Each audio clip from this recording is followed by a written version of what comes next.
689 عبداللہ بن عباس رضی اللہ. اس کو کیوں نہیں چل رہا بھائی؟ کوئی عبارت پڑھنے کی ضرورت ہی نہیں ہے. یہ کیوں نہیں چل رہا؟ یہ لائٹ نہیں ہے. چلو جی لائٹ نہیں ہے. حضرت عبداللہ بن عباس رضی اللہ عنہ سے روایت ہے رسول اللہ صلی اللہ علیہ وسلم جب بیت اللہ میں داخل ہوئے تو اس کے کناروں میں آپ نے ہر کنارے میں دعا مانگی اور نماز نہیں پڑھی یہاں تک کہ نکل آئے. جب آپ صلی اللہ علیہ وسلم نکلے تو 2 رکعتیں قبلہ کی طرف رخ کر کے پڑھی اور آپ فرمایا یہ قبلہ ہے. بیت اللہ کو آپ نے فرمایا یہ کیا ہے؟ قبلہ. اندر نماز نہیں پڑھی تو لیکن صحیح حدیث سے ثابت ہے کہ آپ نے بیت اللہ کے اندر بھی نماز پڑھی. اسی وجہ سے اختلاف ہے. امام احمد بن حنبل فرماتے ہیں فرض نماز بیت اللہ کے اندر ٹھیک نہیں ہے, نوافل ٹھیک ہیں. دوسرے حضرات کہتے ہیں فرض بھی ٹھیک ہے نوافل بھی ٹھیک ہے. چلو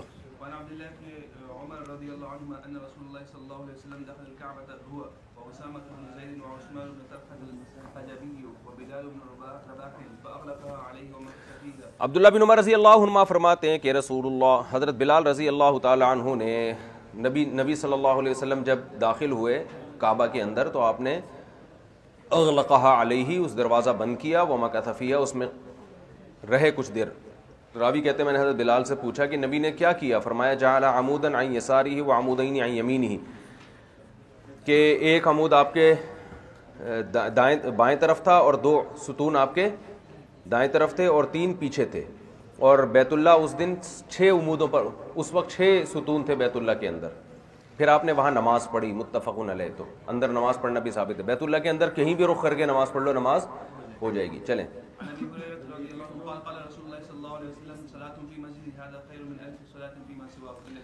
رسول اللہ صلی اللہ علیہ وسلم نے فرمایا میری اس مسجد میں یعنی مسجد نبوی میں نماز باقی مسجدوں میں نمازوں سے 1000 درجہ بہتر ہے الا المسجد الحرام سوائے مسجد حرام کے. مسجد حرام میں نماز 1 لاکھ کے برابر ہے.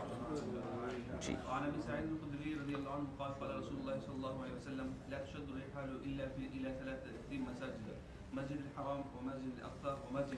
ابو سعید خدری رضی اللہ تعالیٰ عنہ سے روایت ہے رسول اللہ صلی اللہ علیہ وسلم نے فرمایا کجاوے نہیں کسے جائیں گے باندھے جائیں گے. رحل کجاوا کو کہتے ہیں نا, کورے ابل جو اس پہ ہوتا اور کورل ابل جس وہ باندھ کے اوپر رکھتے تھے نا اس پہ لوگ سفر کرتے تھے. تو وہ جب باندھتے تھے جب رخت سفر باندھا جائے سفر کیا جائے. تو یہ کنایا ہے سفر سے یعنی اونٹوں کا سفر نہیں کیا جائے گا. مطلب ہے کہ مطلق سفر نہیں کیا جائے گا مگر 3 مسجدوں کی طرف مسجد حرام مسجد اقصی اور میری یہ مسجد.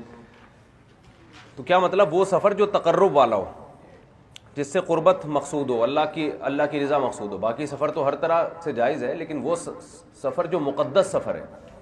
اس کی بیس پہ امام ابن تیمیہ رحمہ اللہ تعالی نے پوری امت سے ایک شاذ قول کیا ہے. وہ یہ ہے کہ ادھر توجہ کریں, وہ یہ کہ نبی صلی اللہ علیہ وسلم کی قبر کی زیارت کے لیے بھی سفر کرنا جائز نہیں ہے. تو وہ کہتے ہیں کہ سفر آپ کریں مسجد نبی کی زیارت کے لیے پھر وہاں ضمناً نبی صلی اللہ علیہ وسلم کی قبر کی زیارت بھی کریں. تو جو سفر ہے نا وہ نبی کی قبر کی زیارت کے لیے ٹھیک نہیں ہے کیونکہ 3 جگہوں کے لیے سفر کیا جائے گا, مسجد حرام مسجد اقصی اور مسجد نبوی, بس ان کی زیارت. تو اس کا جواب جمہور کی طرف سے یہی ہے کہ یہاں مراد مسجد ہے. یہ جو حدیث میں آتا ہے نا لا تشد الرحال الا الى 3 مساجد, مستثنا میں اصل یہ کہ متصل ہوتا ہے. نبی نے جو یہ فرمایا کہ سفر نہیں کیا جائے گا مگر 3 مسجدوں کی طرف تو مطلب کسی مسجد کی طرف نہیں کیا جائے گا مگر 3 مسجد. تو اسلام میں باقی جتنی بھی 3 مسجدوں کے علاوہ مسجدیں ہیں ان کی طرف سفر کی اضافی فضیلت نہیں ہے. مقصود بنا کے ان کی طرف سفر نہیں کیا جائے گا, باقی ان کی طرف سفر کیا جائے گا. باقی کسی قبر کی زیارت کے لیے جانا وہ اپنی اصل پر ہے, جائز ہے. چاہے ابا کی قبر ہو ماموں کی قبر ہو, کہیں بھی آدمی اپنے قبرستان میں جا سکتا ہے تو دوسرے شہر بھی جا سکتا ہے, سمجھتے ہو. تو وہ اپنے اصل پر ہے. تو رسول اللہ صلی اللہ علیہ وسلم کی قبر کی زیارت کے لیے بھی جانا یہ من اعظم القربات, نبی کی محبت کی وجہ سے کر رہا ہے نا, تو اس میں نہ صرف جائز ہے بلکہ باعث ثواب ہے. اس لیے جمہور علماء کے نزدیک یہی ہے کہ جب مسجد نبوی جائے سفر کر کے تو مسجد نبوی کی بھی نیت کرے اور رسول اللہ صلی اللہ علیہ وسلم کی قبر کی زیارت کی بھی الگ سے نیت کرے, سمجھتے ہو. ہاں وہاں شرکیہ کام یا یہ سب چیزیں جائز نہیں. چلے وہ بھی ٹھیک ہے لیکن مسجد نبی کی زیارت کی نیت سے محروم ہو جائے گا پھر, تو دونوں کی نیت الگ الگ کر لیں. چلیں ہیں مسجد کی طرف جانا پھر بھی جائز ہے, کسی مسجد کے سفر کرنا یعنی تقرب کی نیت سے سفر کرنا. بھائی کوئی شاہ فیصل مسجد دیکھنے جا رہا ہے کراچی سے تو جائز ہے لیکن اس کو وہ عبادت تو نہیں سمجھتا نا, ویسے ہی جا رہا ہے کہ دیکھیں کوئی بڑی عجیب مسجد بنی ہے بڑی خوبصورت بنی ہے. لیکن مسجد حرام یا مسجد نبوی تو علی وجہ تقرب، یہ سفر خود عبادت ہے. چلیں مسجد اقصیٰ جانا یہ خود عبادت ہے. یہ سب نبی صلی اللہ علیہ وسلم نے فرمایا میرے گھر اور میرے ممبر کے درمیان روضۃ من ریاض الجنہ، جنت کے باغوں میں سے ایک باغ ہے. یا تو یہ اپنی حقیقت پر ہے کہ ہو سکتا ہے یہ ٹکڑا جنت کا ہو، اللہ نے زمین پہ بھیج دیا ہو، اور یہ بھی ہو سکتا ہے کہ اس کو تشبیہ دی گئی ہو جنت کے باغوں میں سے ایک باغ ہونے کی. حدیث میں بہت سی چیزوں کو جنت کہا ہے. 2 نہروں کو حدیث میں کہا یہ جنت سے ہیں، تو مراد یہ ہے کہ جیسے جنت کی چیزوں، حدیث میں آتا ہے ہر انار میں ایک دانہ جنت کا ہے، تو بعض چیزوں میں خیر و برکت بہت زیادہ تھی تو اس کو بھی جنت سے تشبیہ دی گئی ہے. تو یہ خیر و برکت کا یہ ٹکڑا ہے، کیونکہ یہاں نماز ہوتی ہے، یہاں پیغمبر ہیں، یہاں بڑے بڑے صحابہ رہے ہیں، تو جنت تو بن گیا نا یہ. چلیں چلے میرے بھائی، اور میرا ممبر میرے حوض پر ہے، یعنی حوض کوثر پر ہے. تو اس کے بھی 2 مطلب بیان کیے، یا تو یہ حقیقت پر ہے، ہو سکتا ہے حوض کوثر کی جگہ لا کے یہاں رکھ دی گئی ہو، اور یہ بھی ممکن ہے کہ وہ حوض پر ہے، یعنی حوض کوثر میں جانے کا ذریعہ ہے. تو جو ممبر کے قریب آئے گا، نبی صلی اللہ علیہ وسلم کی بات سنے گا، یا جو وہاں کوئی بھی نیکی کرے گا، تو نبی صلی اللہ علیہ وسلم کی شفاعت ملے گی اس کو حوض کوثر پہ. ہاں یہی ہے نا، یعنی جو ممبر کے قریب آئے گا وہاں سے فیض حاصل کرے گا. چلیں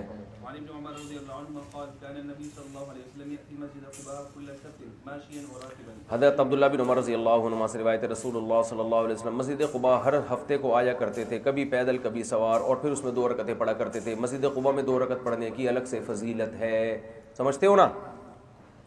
جب عمرہ کرنے جاؤ یا مدینہ منورہ جاؤ تو مسجد قباء میں جا کے بھی 2 رکعتیں پڑھنی چاہیے، عمرے کا ثواب بھی ہے اس میں، حدیث میں آتا ہے، اور نبی صلی اللہ علیہ وسلم کی سنت بھی ہے. چلے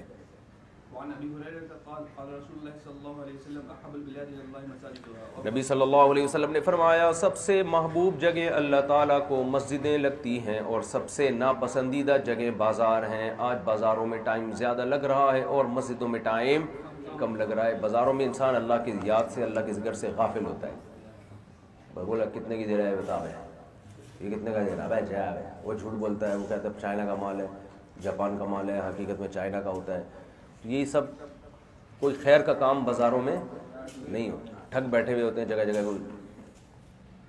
آپ صدر جاؤ، آپ کو بندہ بلائے گا، ادھر آؤ ذرا، آپ قریب آؤ گے، آپ کی آنکھوں میں حلقے ہیں، نوجوان آدمی کو بلاتے ہیں. اچھا پھر کہہ رہا ہے میں آپ کو حکیم کے پاس لے کے جاتا ہوں، آپ ٹھگ، وہ حکیم نچوڑ لے گا آپ کو، حلقے آپ کے دور نہیں ہوں گے. چلیں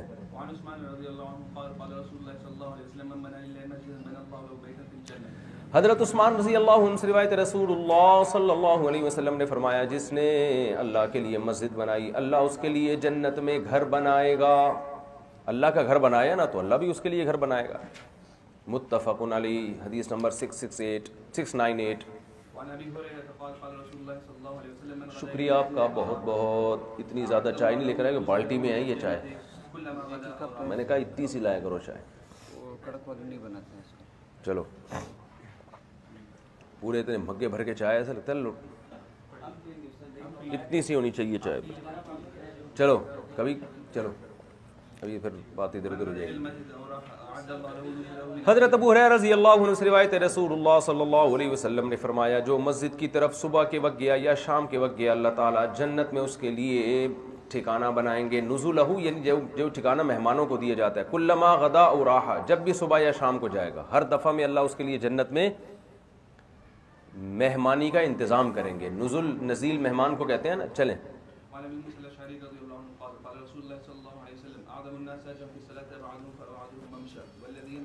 حضرت ابو موسیٰ اشعری رضی اللہ عنہ سے روایت ہے رسول اللہ صلی اللہ علیہ وسلم نے فرمایا نماز میں سب سے زیادہ اجر کے اعتبار سے وہ ہے جو سب سے زیادہ مسجد سے دور ہے چلنے کے اعتبار سے. جتنی زیادہ واک کر کے آئے گا اتنا زیادہ ثواب ملے گا. والذی ينتظر الصلاة حتى يصليها مع الامام اجرا من الذي يصلي ثم ينام اعظم اجرا، اور وہ شخص جو امام کے ساتھ انتظار کرتا ہے، عشاء کی نماز مراد سے، اور پھر امام کے ساتھ نماز پڑھتا ہے، وہ اس سے اجر میں زیادہ ہے جو نماز پڑھتا ہے اور پھر فوراً سو جاتا ہے، جماعت سے نماز نہیں پڑھتا عشاء کی. متفق علیہ، حدیث نمبر 700.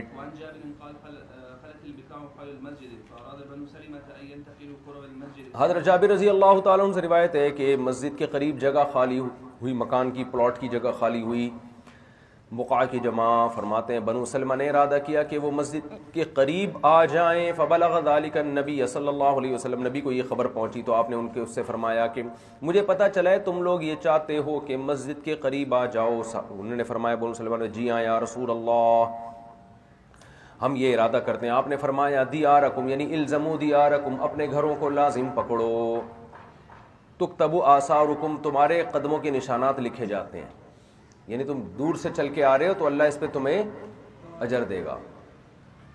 تکتب، پھر آپ نے فرمایا تکتب آثارکم، تمہارے قدموں کے نشان لکھے جائیں گے، یعنی تمہیں دور سے آنے کی وجہ سے الگ ثواب ملے گا، ہر قدم پہ نیکی ملے گی۔ مسجد کے قریب رہنے کی اپنی فضیلت ہے، دور کی اپنی فضیلت ہے۔ دور کی فضیلت اس کے لیے ہے جو مسجد سے دل اس کا جڑا ہوا ہو، وہ تو آتا رہے گا، جس کا دل جڑا ہوا نہیں ہے وہ پھر قریب آ جائے زیادہ اچھا ہے، ورنہ ناغے کرے گا نماز کے، اور ظاہر ہے مسجد کی برکتیں تو قریب میں ہی حاصل ہوں گی نا، تو ایک جزوی فضیلت ہے دور سے آنے کی، سمجھتے ہو؟ لیکن آج کل کوئی مسجد کے قریب آنے سے لوگ ڈرتے ہیں، سارا دن مائک بجتا رہتا ہے، لاؤڈ اسپیکر بجتا رہتا ہے، حقیقت ہے نا، سارا دن چلتا رہے گا، اس میں فرمائشی پروگرام چل رہے ہوتے ہیں آج کل تو۔ چلیں، ہمارے محلے میں ایک مسجد تھی، وہاں فرمائشی پروگرام چلتے تھے، مؤذن صاحب کو لوگ آ کے یہ والی نعت پڑھیں، پھر وہ والی نعت پڑھتے تھے، پھر کہتے تھے یہ پڑھیں، یہ والا درود پڑھیں، پھر وہ درود، پھر کہتے فرمائشی پروگرام چل رہے ہیں۔ چلیں، مائک کی آوازیں اسپیکر کی آوازیں اتنی تیز ہیں، اذان میں بھی بعض دفعہ کان پھٹ رہے ہوتے ہیں لوگوں کے۔ بھائی ایک اعتدال سے رکھو، آپ کے محلے کے قریب دوسری مسجد ہے تو آپ کی اذان وہاں تک جائے جہاں آپ کی محلے کی حدود ہے، بس کافی ہے۔ پورے پوری ملک کو کیوں سنانا چاہ رہے ہو اپنی اذان؟ کان پھٹتے ہیں لوگوں کی، حقیقت ہے، بچے ڈر جاتے ہیں لوگ، تبھی تو دین سے دور بھاگتے ہیں کہ یہ لوگ کیا، خود اپنے جب ان کا مسئلہ آتا ہے تو قرآن حدیث ایک طرف، ورنہ سارے گھنٹے گھنٹے بیانات کرتے رہیں گے، دوسرے کو تکلیف سے بچاؤ، دوسرے کو تکلیف سے بچاؤ، بیانات کروا لو ان سے، اپنا معاملہ آتا ہے بھوپو لے کے لوگوں کے کان پھاڑ رہے ہوتے ہیں جا کے، اسی لیے لوگ بدگمان ہوتے ہیں پھر۔ چلو، نبی صلی اللہ علیہ وسلم نے فرمایا 7 آدمی ایسے ہیں جن کو اللہ تعالیٰ اس دن سایہ دے گا جس دن اللہ کے سائے کے علاوہ کوئی سایہ نہیں ہوگا۔ نمبر 1 امام عادل، عدل والا بادشاہ، امام، وزیر اعظم، سربراہ، سب اس میں داخل ہیں جو عدل و انصاف کے ساتھ حکومت کرے۔ وشاب نشأ فی عبادت اللہ، اور احمد کی طرح وہ بندہ، احمد بھائی کی طرح جو اللہ کی عبادت میں پروان چڑھے اور لمبی لمبی نہ چھوڑے، اور W11 میں بیٹھ کے یہ نہ کہے کہ میں لینڈ کروزر میں بیٹھا ہوا ہوں، مجھے ڈرائیور لینے آیا ہے، یہ چیزیں بچپن سے چھوڑ دے میرے بھائی۔ اتنا نیک آدمی ہو۔ وَرَجُلٌ قَلْبُهُ مُعَلَّقٌ بِالْمَسَاجِدِ، وہ شخص جس کا دل مسجد میں اٹکا ہوا ہو، اِذَا خَرَجَ مِنْهُ حَتَّى يَعُودُ إِلَيْهِ، جب نکلے جب تک کہ اس کی طرف لوٹ نہ جائے، تو دل مسجد میں اٹکا ہوا ہو، اللہ سے محبت اتنی ہو۔ وَرَجُلَانِ تَحَابَّا فِي اللَّهِ اجْتَمَعَا عَلَيْهِ وَتَفَرَّقَا عَلَيْهِ، وہ 2 شخص جو اللہ کے لیے محبت کرتے ہوں، اسی پر جمع ہوتے ہوں، اسی پر جدا ہوتے ہوں۔ وَرَجُلٌ ذَكَرَ اللَّهَ خَالِيًا فَفَاضَتْ عَيْنَاهُ، وہ شخص جو اللہ کو یاد کرے تنہائی میں اور اس کی آنکھیں بہہ پڑیں۔ پبلک کے سامنے ناٹک کرنا بہت آسان ہے، بڑے بڑے خطیب ہے رو رہے ہوتے ہیں اور ڈرامے لگائے ہوئے ہوتے ہیں، شب برات میں دیکھ لو آپ، قبرستانوں پہ تخت لگا کے بیٹھے ہوئے ہوتے ہیں، تنہائی میں اللہ کے سامنے روئے۔ وَرَجُلٌ دَعَتْهُ امْرَأَةٌ ذَاتُ حَسَبٍ وَجَمَالٍ، حسب وجمال، وہ بندہ جس کو خوبصورت اور اچھے حسب والی، خاندان والی عورت زنا کی دعوت دے، فقال انی اخاف اللہ، اور وہ کہے مجھے اللہ کا ڈر ہے۔ ورجل تصدق بصدقة فأخفاها حتى لا تعلم شماله ما تنفق يمينه، وہ شخص جو اللہ کی راہ میں صدقہ کرے یہاں تک کہ دائیں ہاتھ کو پتہ نہ چلے کہ دائیں نے کیا صدقہ کیا ہے۔ کبھی دکھا کے بھی کرنا چاہیے، قرآن میں آتا ہے ترغیب دینے کے لیے، اور چھپا کے بھی کرنا چاہیے۔ چلو میرے بھائی،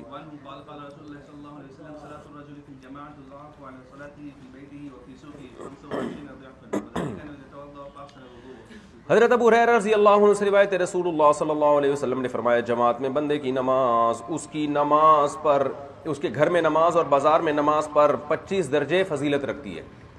اور یہ 25 درجہ اجر کیوں ملتا ہے زیادہ؟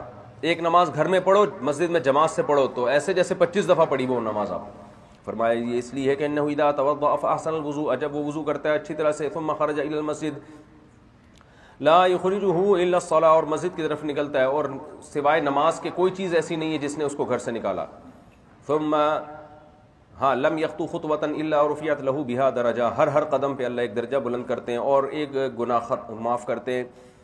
پھر جب نماز پڑھتا ہے تو فرشتے اس کے لیے مسلسل نماز دعا کرتے رہتے ہیں جب تک وہ اپنی مصلی پر جہاں نماز پڑھی وہاں بیٹھا رہتا ہے.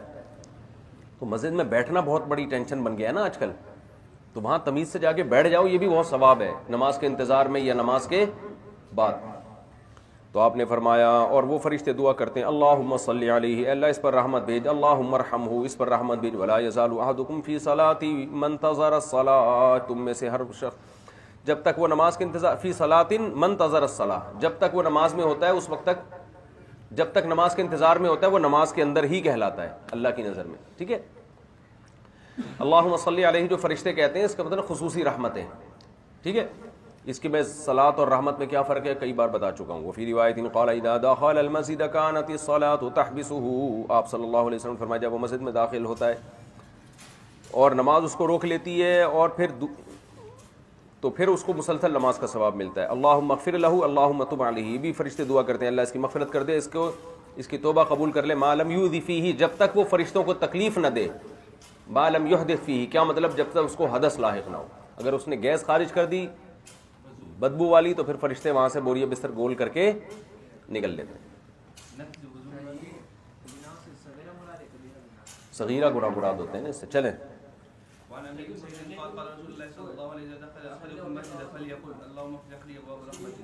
انتظار نماز میں تو یہی فضیلت ہے, نماز کی جگہ پہ بیٹھنے کی فضیلت ہے باہر چاہے مسجد نہ بھی ہو. حضرت ابو اسید رضی اللہ عنہ فرماتے ہیں رسول اللہ صلی اللہ علیہ وسلم نے فرمایا جب تم میں سے کوئی شخص مسجد میں داخل ہو تو یوں کہے اللہم افتح لی ابواب رحمتک, اے اللہ میرے لیے اپنی رحمت کے دروازے کھول دے. اور جب مسجد سے باہر نکلے تو یوں کہے اللہم انی اسألک من فضلک, اے اللہ میں تجھ سے تیرا فضل مانگتا ہوں. کتنی زبردست دعا ہے. دیکھو مسجد میں اللہ کی رحمت کیونکہ اب نماز ہے اللہ کا گھر ہے, اور باہر فضل, فضل روزی کو کہتے ہیں. جب باہر نکلے گا تو معاش کی ضرورت ہے تو اللہ فضل چاہیے, ایسا نہ ہو بے روزگاری اگلی نماز سے پہلے تک بھی ایسے ہی پھرتا رہوں جیسے فجر سے ظہر تک پھرتا رہوں. ٹھیک ہے نا, بے روزگار تو فضل چاہیے. چلیں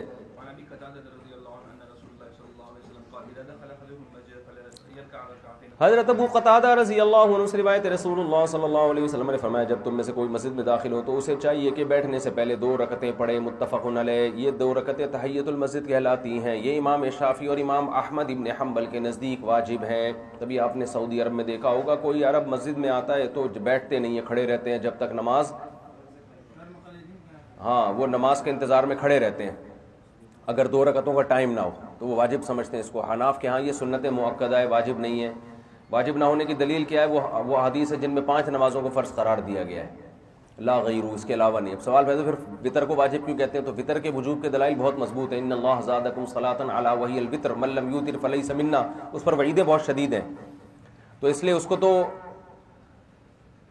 یعنی فرض کی طرح کا مطلب لازم ہونے میں واجب یعنی لازم ہونے میں جیسے فرض لازم ہوتا ہے وطر بھی واجب ہے, لیکن ظاہر ہے اس کا وہ درجہ نہیں ہے جو فرض کا ہے. تو یہ دلائل تو کہ تحیۃ المسجد کے بارے میں اتنے مضبوط دلائل نہیں ہے تو اس کو اپنی اصل پہ رکھا ہے. البتہ چونکہ تاکید ہے حدیث میں قم فصلی رکعتین, حضرت ابو ہریرہ رضی اللہ تعالیٰ عنہ ایک دفعہ آپ کی محفل میں آ کے بیٹھے تو آپ نے فرمایا کھڑے ہو 2 رکعت پڑھو پہلے. تو ان تمام حدیث سے حناف نے استدلال کیا ہے کہ یہ سنت مؤکدہ بہرحال ہے. سمجھتے ہو. البتہ سنت مؤکدہ پہلی دفعہ میں ہے, کوئی بار بار مسجد میں کسی کی انٹری ہو رہی ہے نا, بار بار آنا ہوتا ہے جانا ہوتا ہے, تو ہر دفعہ میں سنت مؤکدہ نہیں ہے. تو ایک دفعہ میں سنت مؤکدہ ہے, پھر بار بار اگر مسجد میں آپ آئیں گے تو پھر وہ سنت ہے, سنت مؤکدہ نہیں ہے, فضیلت ہے. چلیں, اور تحیۃ المسجد میں کوئی بھی نماز جو بھی پڑھیں گے وہ تحیۃ المسجد ہو جائے گی اس سے. مسجد کے آداب میں سے ہے کہ جب آپ مسجد میں داخل ہوں تو پہلے نماز پڑھیں پھر کوئی اور کام میں مشغول ہو. تو وہ فرض نماز بھی داخل ہے اس میں, سنت بھی داخل ہے, اور الگ سے 2 رکعت ہو تو زیادہ اچھی بات ہے. چلیں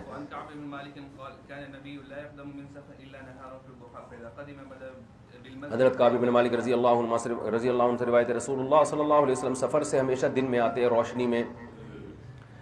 جب آتے تو آپ مسجد میں پہلے جاتے اور 2 رکعتیں پڑھتے, پھر مسجد میں بیٹھتے, لوگوں سے ملتے, پھر گھر جاتے. نبی صلی اللہ علیہ وسلم رات کو گھر میں نہیں آتے. وجہ اس کی دوسری حدیث میں ہے کہ آپ صلی اللہ علیہ وسلم نے فرمایا, یعنی حدیث کا مفہوم ہے کہ جب قافلہ آتا نا تو شہر کے کنارے آپ قاصد کو بھیجتے کہ اطلاع دے دو کہ ہم آ گئے. اچانک گھر میں داخلے کو آپ صلی اللہ علیہ وسلم نے پسند نہیں کیا. آپ نے فرمایا تم کیا چاہتے ہو کہ گھر والوں کو ایسی حالت میں دیکھو جس سے تم ناپسند کرتے ہو. تو اس میں ناپسند میں دونوں چیزیں داخل ہیں. کوئی برائی پر مطلع ہو جاؤ, بدگمانی ہوگی, یہ بھی ہو سکتا ہے, اور دوسرا اس کا حلیہ خراب ہو. حلیہ خراب ہو نا, لتستحد المغیبہ وتمتشط الشعثہ, پراگندہ ہوگی اپنے بال بنا لے گی. تو بعض دفعہ آدمی اپنی بیوی کو ایسی کنڈیشن میں دیکھتا ہے, آدمی بہت روتا ہے کمرے میں جا کے کہ کاش میں یہاں شادی نہ کرتا. سمجھ رہے ہو, اس کی آہ کیسے نکلی ہے بیچارے کی, آہ نکلی ہے. تو آدمی کہتے ہیں کاش یہ میں نے غلطی کی ہے شادی کر کے, میرے ساتھ دھوکہ ہوا ہے. چلو بہرحال جب آپ سفر سے آئیں تو گھر والوں کو پہلے بتا دیں. اچانک چھاپے مارنا یہ کوئی شریف لوگوں کا کام نہیں ہے.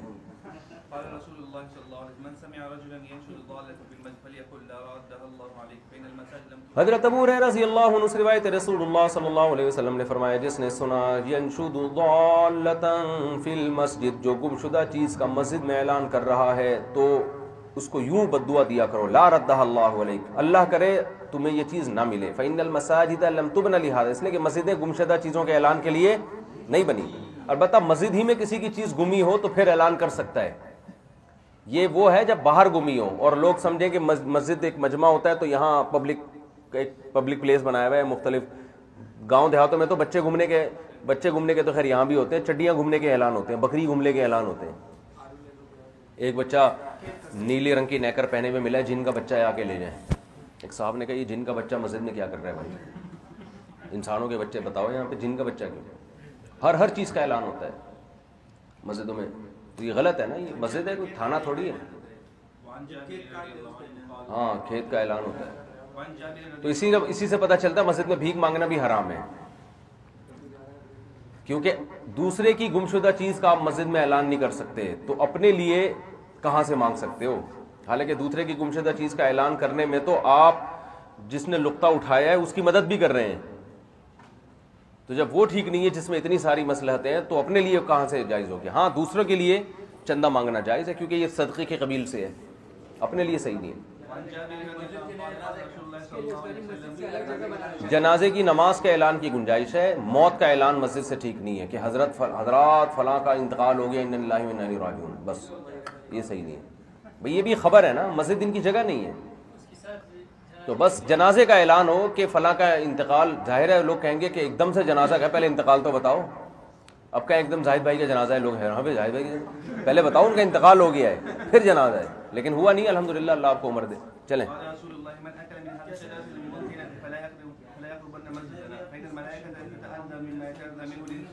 حضرت جابر رضی اللہ تعالیٰ عنہ سے روایت ہے, رسول اللہ صلی اللہ علیہ وسلم نے فرمایا جو اس بدبودار پودے سے درخت سے کچھ کھائے یعنی پیاز اور لہسن, فلا یقربن مسجدنا ہذا, مسجدنا ہماری مسجد میں کے قریب بھی نہ پھٹکے. فإن الملائکۃ تتأذى مما يتأذى منه الانس, اس لیے کہ فرشتوں کو بھی تکلیف ہوتی ہے جن چیزوں سے انسانوں کو تکلیف ہوتی ہے. تو یہ چیز انسانوں کی تکلیف کا ذریعہ اور فرشتوں کی تکلیف کا بھی ذریعہ.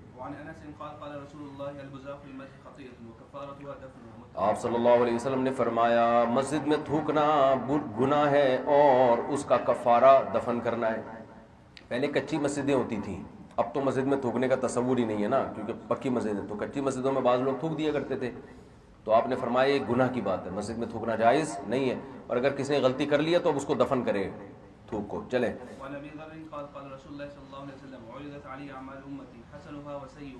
حضرت ابو ذر رضی اللہ عنہ سے روایت رسول اللہ صلی اللہ علیہ وسلم نے فرمایا میری امت کے اعمال مجھ پر پیش کیے گئے, اچھے اعمال بھی برے اعمال بھی. میں نے سب سے اچھے اعمال, میں نے اپنی امت کے اچھے اعمالوں میں سے ایک یہ عمل دیکھا, الاذى یماط عن الطریق, کوئی تکلیف دہ چیز راستے سے ہٹانا. تو یہ امت کا ایک اچھا عمل. آج کل تو راستے میں ڈالی جاتی ہیں تکلیف دہ چیزیں. ووجدت فی مساوی اعمالها, اور میں نے برے اعمال میں دیکھا النخاعۃ تکون فی المسجد, بلغم جو مسجد میں پھینکا ہو اور لا تدفن, اور اس کو دفن نہ کیا گیا ہو. یہ بھی برائی ہے. یہ جو مسجد میں وضو خانوں میں جو تھپیڑے لگے ہوئے ہوتے ہیں نا بلغموں کے وضو کے وقت, یہ بھی گندگی میں داخل ہے. اگلا آ کے بیٹھتے ہیں, نسوار کے پھٹکیاں, پانوں کے پیکیں, یہ سب اس میں داخل ہے. تمیز سے وضو کیا کرو. چلو فلا یبصق امامہ, آپ صلی اللہ علیہ وسلم نے فرمایا جب تم کوئی نماز میں کھڑا ہو تو اپنے سامنے من نہ تھوکے, اس لیے کہ وہ اللہ سے مناجات کر رہا ہے جب تک نماز میں, اور نہ دائیں طرف تھوکے اس لیے کہ وہاں فرشتہ ہے. اپنے بائیں طرف تھوکے یا اپنے پاؤں کے نیچے تھوکے اور پھر اس کو دفن کر دے. یہ جب جگہ جب کچی جگہ پہ نماز پڑھ رہا ہو انسان تو بعض دفعہ تھوکنا پڑ جاتا ہے، تو ایسے موقع تو لیفٹ سائڈ پہ نماز میں تھوکے گا اور اس کو پاؤں کے نیچے دفن کر دے گا، چھوڑے گا نہیں اگلے کو زیارت کروانے کے لیے۔ مقامات مقدسہ کی زیارت کریں آپ۔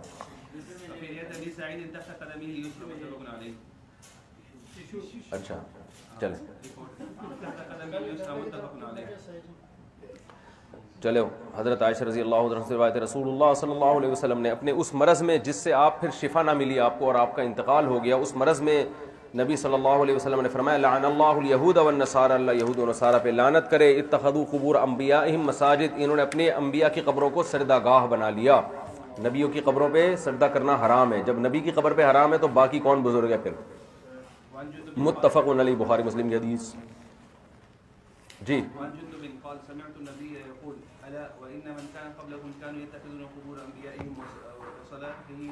وصالحیہم مساجد، حضرت جندب رضی اللہ عنہ سے روایت ہے، میں نے نبی صلی اللہ علیہ وسلم کو یہ فرماتے ہوئے سنا، خبردار تم میں سے پہلے لوگوں نے اپنے پیغمبروں کی قبروں کو اور اپنے نیک لوگوں کی قبروں کو سجدہ گاہ بنا لیا تھا، الا فلا تتخذوا القبور مساجد، فرمایا قبروں کو سجدہ گاہ مت بناؤ، نہاکم عن ذلک، میں تمہیں اس عمل سے روکتا ہوں۔ آپ کو یہ خوف تھا کہ میری قبر میں لوگ عقیدت میں کوئی سجدہ گاہ نہ بنا دیں، لیکن صحابہ نے کیسا عمل کیا، دیکھو ایسا زبردست، ایسے توحید پر قائم رہے کہ عمر بن عبدالعزیز نے جب نبی صلی اللہ علیہ وسلم کی قبر کے گرد چار دیواری کھڑی کی ہے تو وہ اس میں نہیں بنائی انہوں نے، چار دیواری نہیں تھی، 6 دیواری تھی۔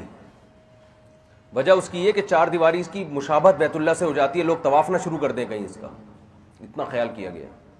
چلو بھائی، اور ہمارے یہاں دیکھو قبروں پہ مسٹنڈے بن کے مراقبے کے لیے بیٹھے ہوئے ہوتے ہیں، والے عجیب عجیب قسم کے فضول مسٹنڈے بنا ہوا بیٹھا ہوگا، قبر سے مردے سے کنیکشن ملا رہا ہوگا، کہتے ہیں فلاں سے بھی ثابت ہے، بھائی فلاں کو چھوڑ دو، اس نے کیا کیا اس کو ان سے ان کا بارے میں پوچھا جائے گا، آپ سے ہم پوچھتے ہیں تو کیا کر رہے ہیں یہاں بیٹھ کے، کیوں کر رہے ہو یہاں پہ، نکلو یہاں سے۔ چلو مجھ سے مراقبے میں کنیکشن ملاؤ، دیکھو کیا نکلتا ہے، مردے سے کیوں ملا رہے ہو؟ جب زندہ بزرگ موجود ہیں اتنے بڑے بڑے اولیاء کرام، تو ہمارے سامنے بیٹھ کے کنیکشن ملاؤ، آپ کے سارے درجات سلوک کے 17-18 مناظر انشاءاللہ بیٹھے بیٹھے آپ کے طے ہو جائیں۔ فیض میرا ثابت ہے، جب اتنے بڑے اولیاء کرام موجود ہیں، آپ کو کچھ شک ہے میرے بزرگوں نے؟ شک نہیں کرنا، دیکھو تعلیم پہ شک، اس میں تو شک کرنا بھی میں سمجھتا ہوں کہ عین ایمان کا حصہ ہے۔ چلو، تو جب بھی کسی کو قبر پہ جانا ہے نا فیض حاصل کرنے کے لیے، تو احقر کی خدمت میں لے آؤ، وہ والا فیض جو ظاہر ہے جو شرک کا ذریعہ بنتا ہے۔ ایک تو ہوتا ہے نا قبرستان زیارت کرنا آخرت کی یاد تازہ کرنے کے لیے، یہ والا فیض تو جائز ہے، یہ تو حدیث سے ثابت ہے۔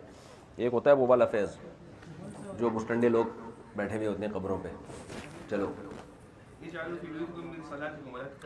جی، اس کو طبیعت سے فیض ملے گا انشاءاللہ، ہمارے پاس آ کے لیڈ دوں گا اس کو، لیڈ باقاعدہ۔ چلیں کنیکشن کیا بس چھوڑ دیں، میں نے کہا کوئی بڑے بزرگ جو کرتے رہے ان کو چھوڑ دیں آپ، میں آج کی بات کر رہا ہوں اپنی بات، وہ والا فیض نہیں ہے۔ چلیں ابے ہم قرآن و سنت کے پابند ہیں، ختم، دیٹس آل۔ نہیں کوئی اشارہ میں، کوئی ایک صحابی بتاؤ کوئی قبر کے قریب بیٹھ کے مراقبہ کیا اس نے، بس چھوڑو یار، ابھی تم لوگ پھر مجھے غصہ دلاؤ گے تم لوگ، یار چھوڑو بس کرو نا، ہر چیز نہیں الٹی سیدھی کرنے کی کوشش میں رہا کرو۔ ایک چیز شرک کا دروازہ ہے، ایک چیز نے قبر پرستی کو فروغ دے دیا، بالفرض وہ فی نفسہ ہوتا بھی ہو تو بھی اس کی شریعت کبھی بھی اس کی اجازت نہیں دے گی۔ ادھر تو اس کا خیال کیا جا رہا ہے کہ چار دیواری نہ ہو کہ لوگ قبلہ نہ سمجھ لیں اس کو، حالانکہ توحید پرست لوگ تھے۔ ادھر تو ایک درخت کو کاٹا جا رہا ہے کہ کہیں لوگ بیت رضوان کے نام پہ اس کو کہیں وہ نہ متبرک نہ شروع کر دیں، اور وہ قبر پرستی جس کے شریعت شروع سے مخالفت کرتی رہی ہے، اس میں آپ مسٹنڈے بن کے مراقبہ کر رہے ہو یار بیٹھ کے، لوگوں کو کیا تعلیم دے رہے ہو آپ بیٹھ کے؟ چھوڑ دو، قرآن و سنت ہمارے لیے کافی ہے۔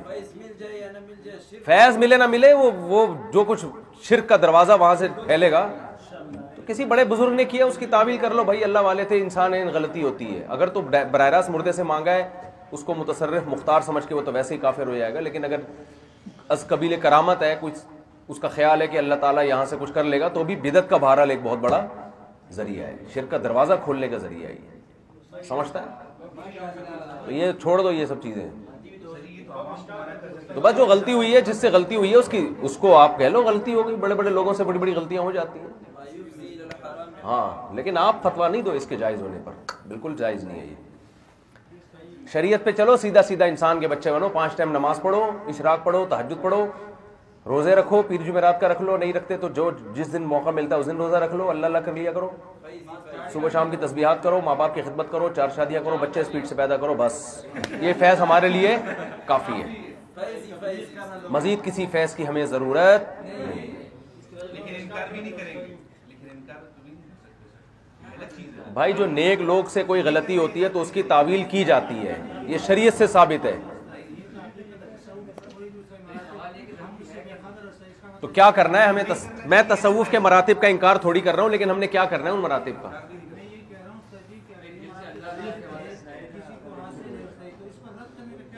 کیا مطلب, کیا حاصل ہے کسی کو؟ چپ رہو نا آپ. ہاں کسی شخص کو حاصل ہے تو وہ اپنی جیب میں رکھے, ختم.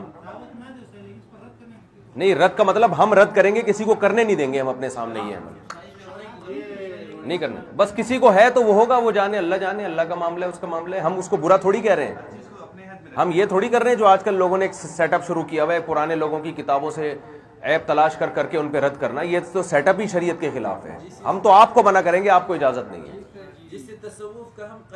ہم تصوف کے قائل ہیں.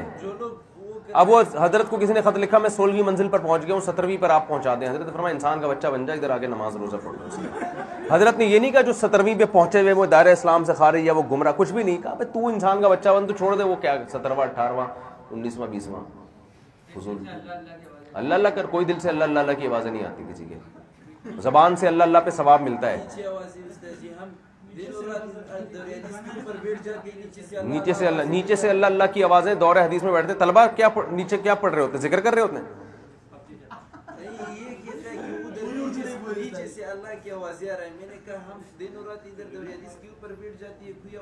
دور حدیث کے اوپر بیٹھتے ہیں یہ آج کل.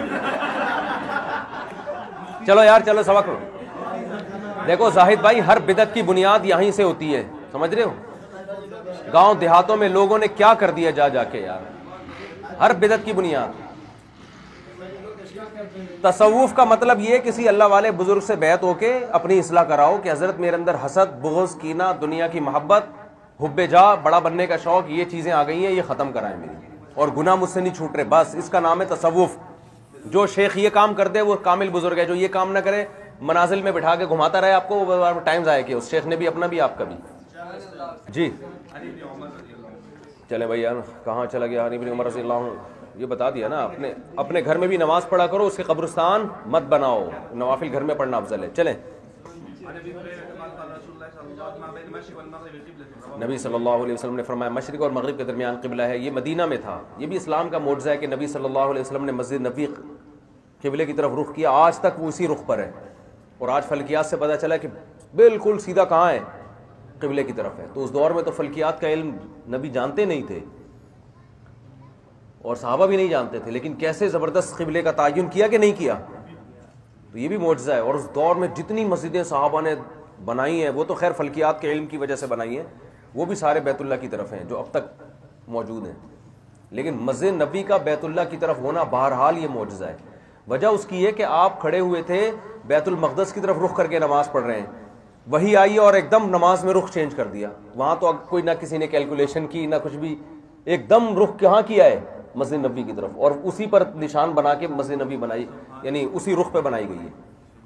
چلیں.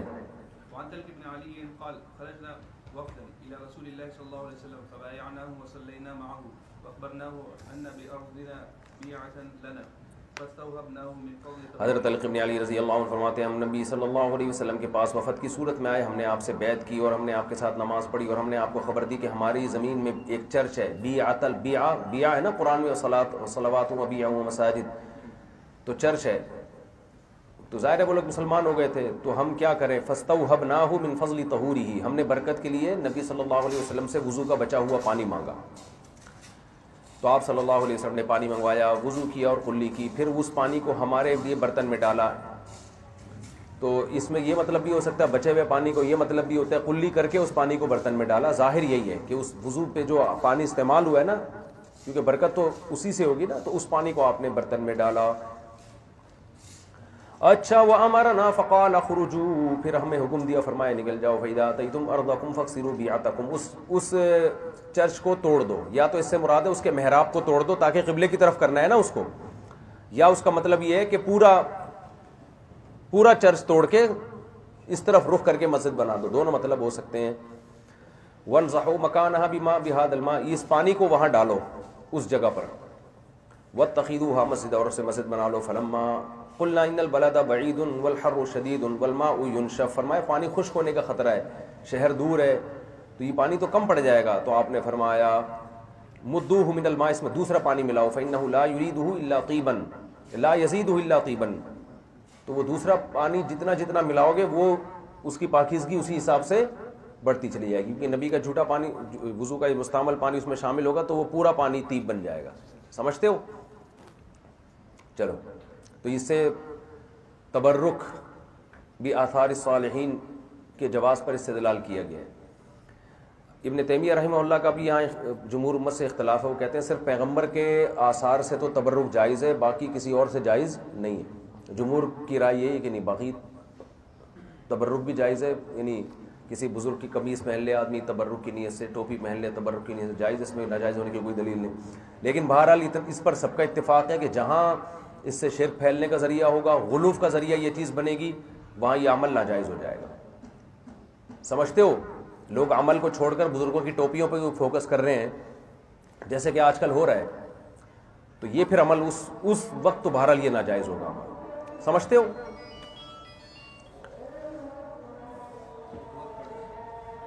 چلو